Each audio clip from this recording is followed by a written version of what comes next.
he has an all-time great chin going in the ring with tremendous punchers. Terence Crawford coming up 2 weight classes, do any damage? Yeah, he's a slick boxer, and he's also a good puncher in the welterweight division, in the junior welterweight division, in the lightweight division. But I do believe that if you can box and you can move, that you can beat Canelo. You can outpoint him. Of the opponent. But anybody that's watched Terence Crawford's career knows full well how much talent this young man has. I mean, he is absolutely sensational, both as an orthodox and as a southpaw fighter. You can't really tell which is his favoured side. Dan Raphael and Stephen A. Smith break down why they believe Terence Crawford would be too much for Canelo Alvarez. They highlight that while Canelo was once known for his granite chin, recent performances have shown cracks. He's been getting hit clean and showing signs of wear. On the other hand, Crawford's blend of fluid movement, razor-sharp timing, and knockout power makes him a nightmare in the ring. In their view, Crawford possesses every skill needed to outbox Canelo and potentially beat him in dominant fashion. I think Terence Crawford is a marvelous boxer, arguably the best in the world, pound for pound. But can you hurt Canelo? If you can't hurt him, I have no doubt he can outbox him. My issue is, if you can't hurt him, what kind of a challenge could you truly pose? What do you say to that?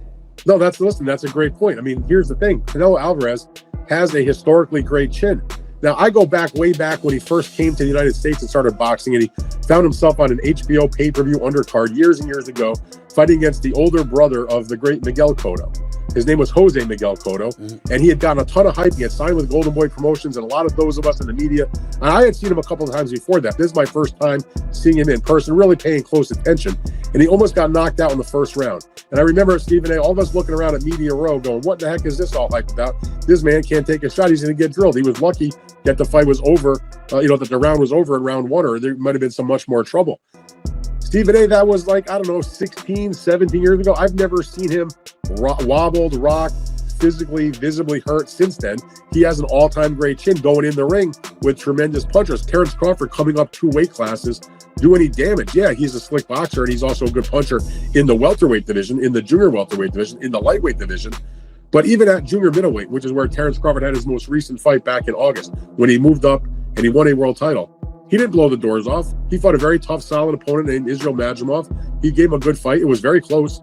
Madrimov's people seem to think he might have even been able to edge it out. But if you can't hurt an Israel Madrimov at 154, what the heck are you going to do with Canelo Alvarez, the sturdiest guy in the world, at 168? So that aspect of it is certainly a problem. You mentioned about Charlo. Charlo was there to get his check. I know one thing about Terence Crawford. He's not going to just come to turn up to get the check. He'll at least try. And Charlo. Stephen A. Smith didn't hold back when sharing his thoughts on the potential clash between Terence Crawford and Canelo Alvarez. He made it clear that he's backing Crawford all the way, expressing full belief in his ability to come out on top. According to Smith, Crawford isn't just skilled. His determination and hunger to claim this when set him apart. He stressed that Crawford's mindset, focus, and drive to prove himself will be key factors in deciding the fight.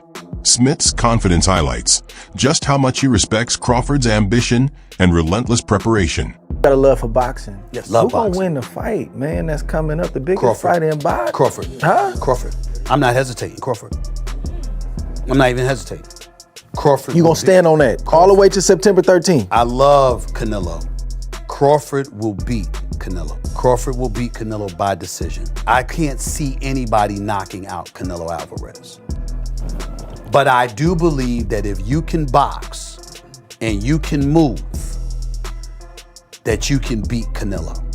You can outpoint him. That's right. When I think about Canelo, one of the things that I don't like about Canelo, despite his greatness, and a neck as wide as Broadway, for crying out loud. Right. It's like almost every shot has to be a power shot. It's a power shot, yeah. That's not beating Crawford.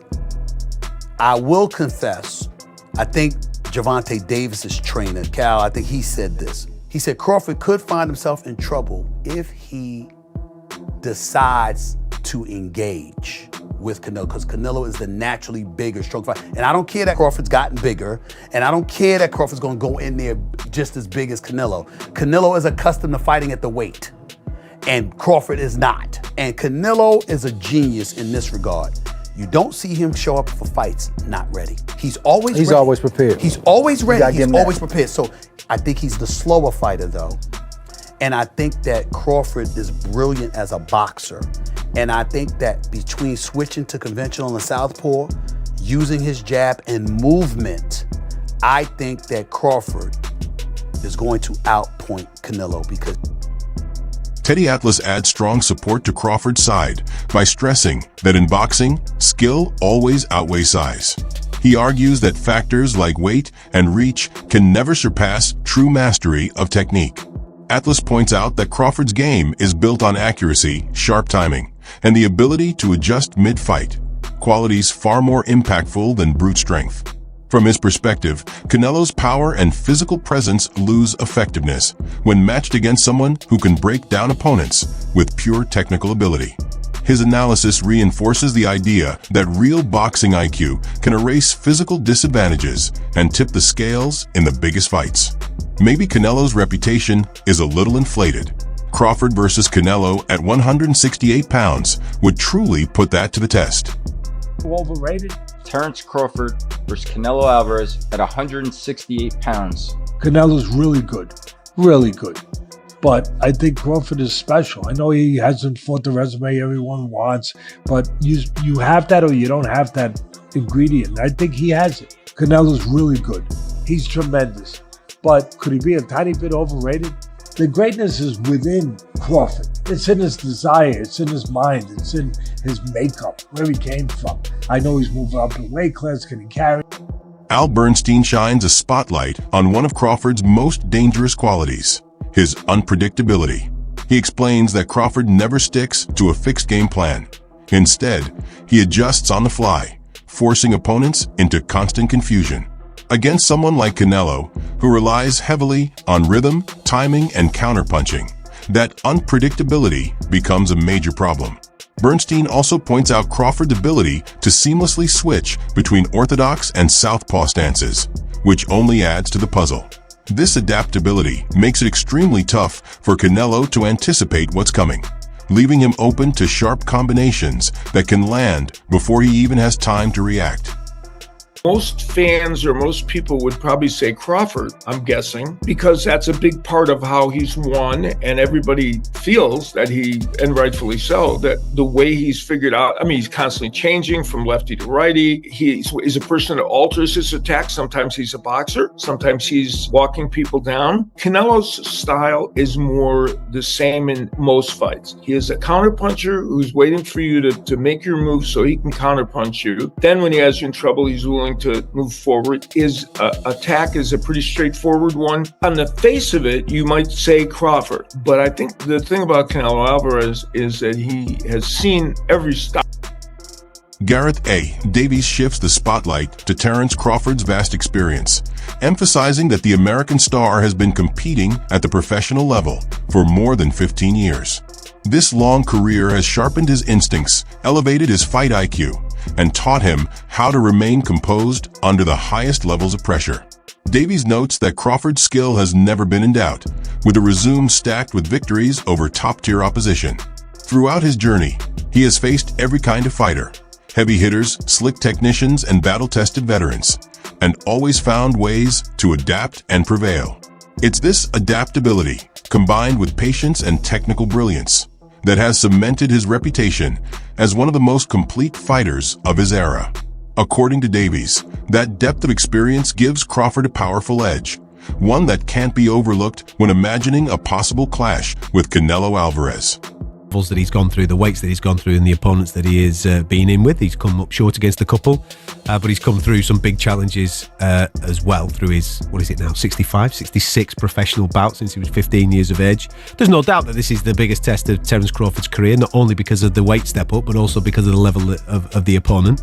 But anybody that's watched Terence Crawford's career knows full well how much talent this young man has. I mean, he is absolutely sensational, both as an orthodox and as a southpaw fighter. You can't really tell which is his favoured side. He's that good. The angles that he creates, and the way that he not only dissects people, but the way that he puts his foot down when he gets somebody hurt is he's spiteful. He's truly, truly impressive. But what he also does, and this is where I think people are making the mistake with the fight with Israel Madrimov last last summer in Los Angeles, was that Terence doesn't mind doing enough to win.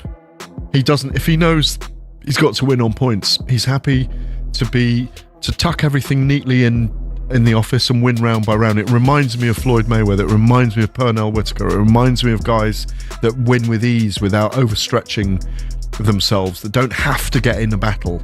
But when he's got someone hurt, as you rightly say, he's spiteful. I'm not sure he'll get Canelo hurt in this fight. But if his timing and his movement are on, the slightly slowed Canelo, who likes to load up these days, could find himself frustrated by Terence Crawford. Yeah, and there's also the aspect of when he is behind. I mean, we've all seen that famous clip where he's fighting Sean Porter. Somebody sells him ringside. They've got him down on the cards. He goes through the gears and stops Sean Porter in the very next round. There's also that element to him. He's brilliant. He's absolutely brilliant, but he's also fighting someone that's equally as brilliant. A very different type of... Confidence is a constant theme when it comes to Terence Crawford. Analysts point out that his performances, both in real fights and in sparring, have left a lasting mark on trainers and fellow fighters who've shared the ring with him. These accounts reveal that Crawford doesn't just shine under the lights. He dominates even in the gym, showing the same focus and sharpness every time. This consistency highlights a fighter who is always prepared, never careless, and fully committed to his craft. The confidence built from years of excellence fuels his mental toughness, giving him the belief that he can outthink, outwork, and ultimately outperform anyone, including Canelo Alvarez. So confident. He's so confident that he's about to become undisputed. Listen, 2 weeks to go, less than 2 weeks to go now. What? We're talking about 12 days. 12 days. What can we expect from this unbelievable showdown? Listen, the build-up has been absolutely incredible. When you talk about the sparring stories, when you talk about the unbelievable rumors that we've been hearing for the past 10 to 12 weeks, will but Crawford's power carry? Will Canelo age overnight? So many questions that we have when it comes to this unbelievable fight. But not too long to go, ladies and gentlemen. We are about to find out the truth. We are about to find out who's truly the greatest of this era. And let me tell you this. I said this in most of my videos so far. The more I watch Bud Crawford and the more I watch Canelo Alvarez tape, the more my appreciation for both men increases. Listen, Canelo is the greatest pressure/counter puncher in history when he puts both together. And Crawford is the most dynamic fighters my eyes ever saw. Ever saw. Now, listen to this. The moment this fight got announced, we didn't know the things that we know now. We didn't know about their sparring partners. We didn't know about the shape that they were gonna come in. On the other hand, Canelo Alvarez carries his trademark confidence. He makes it clear that he doesn't need outside approval to validate his greatness, insisting that his legacy speaks for itself. For Canelo, self-belief has always been a defining trait throughout his career. His long list of victories over elite opponents reinforces that mindset. At the same time, this attitude shows a clear contrast with Crawford. While Crawford is chasing a career-defining statement win, Canelo presents himself as a fighter who is already cemented at the very top of the sport. Hispanic fighter, put him against the top-notch black fighter, the black dude usually edges him out.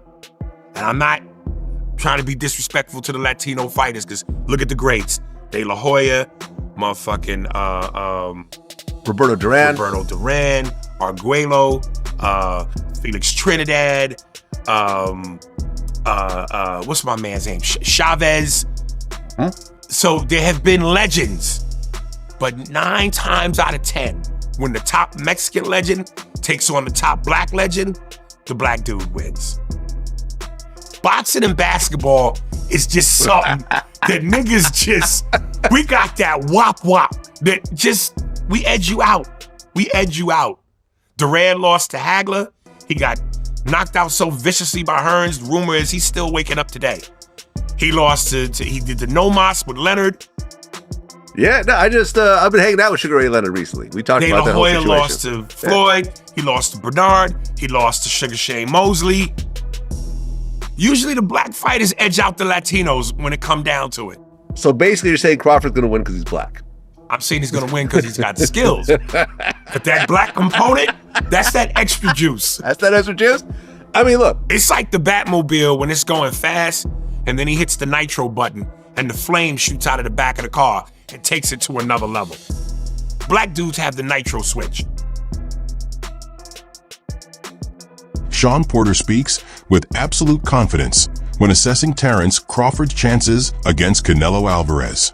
He believes Crawford's preparation and mindset are operating at a level rarely seen in boxing today. Porter insists that Crawford will enter the ring with a tailor-made strategy designed to break down Canelo's style piece by piece. He points to Crawford's lightning speed, precise timing, and disciplined execution as the tools that will separate him when fight night arrives. Porter even envisions a performance so complete that it could reshape modern boxing expectations, securing Crawford one of the most defining wins of this generation. This matchup is being framed as a career-defining test for Crawford.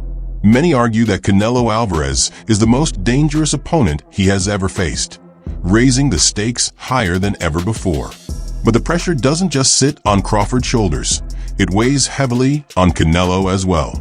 A defeat at the hands of a naturally smaller challenger could leave a lasting mark on his otherwise stellar legacy. In boxing history, losses like these are remembered harshly, especially when the bigger champion falls. For Canelo, victory isn't just about pride. It's essential to protect his standing among the sport's all-time greats. They can't deny you anymore.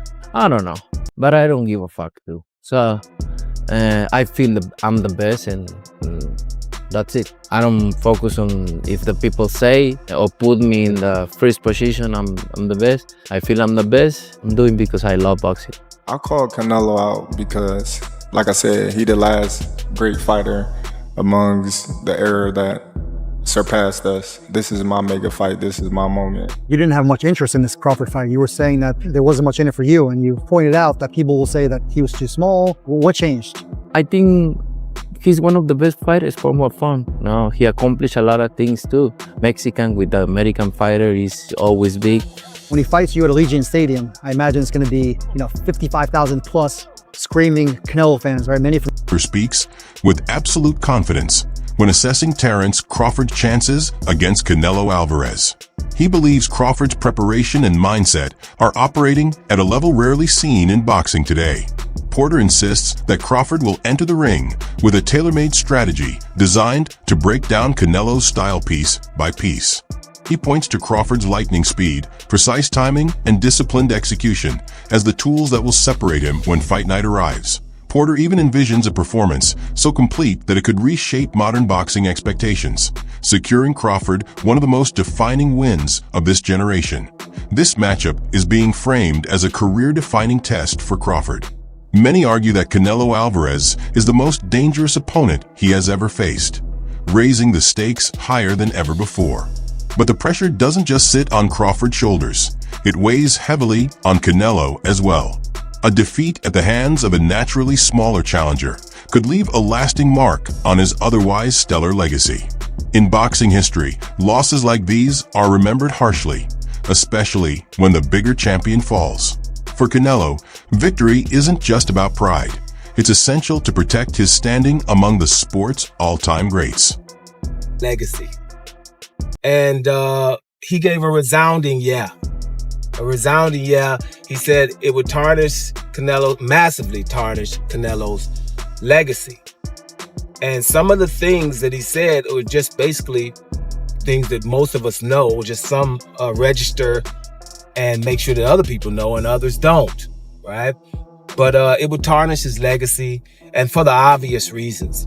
One is, we know that the guy's older. Crawford's older. He's going to be 38 years old here, right? So he's an older fighter. He's an active fighter, right? And most of the time, these are things that, make people say that people gonna lose. Man, he's inactive. So he's pretty inactive, hasn't fought in a year, hasn't fought more than once a year in 3 to 4 years, maybe even 5 years. And also, he's coming up.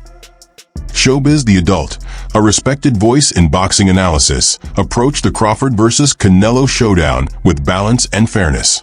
He emphasized that Canelo's long-standing success has come from his toughness, physical strength, and relentless pressure.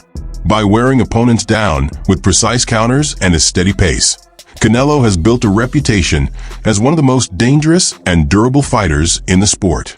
His ability to set traps and capitalize on openings makes him a serious threat for anyone who steps in the ring. At the same time, Showbiz highlighted Crawford's wrestling background, which helped develop his sense of balance, control, and anticipation. When those qualities are combined with his sharp boxing IQ, they give Crawford a rare advantage, one that very few fighters can match. His legs, he uses his core, and then his neck itself to lift up Bivol like Bivol was a featherweight. That is a huge representation of how strong Canelo is. When you look at his workouts, you can tell why he was able to do that. All these damn neck exercises that I wouldn't dare do. Okay, that stuff looks painful. The squatting and all that stuff that he's doing is exactly why Canelo Alvarez, honestly, is a strong fighter. He tried to do it again with William Skull. William Skull shook out of it, but he is a bull. Listen, Terence Bud Crawford is strong. He is, okay? And he understands leverage, and he understands those things because he wrestled. Honestly, very true.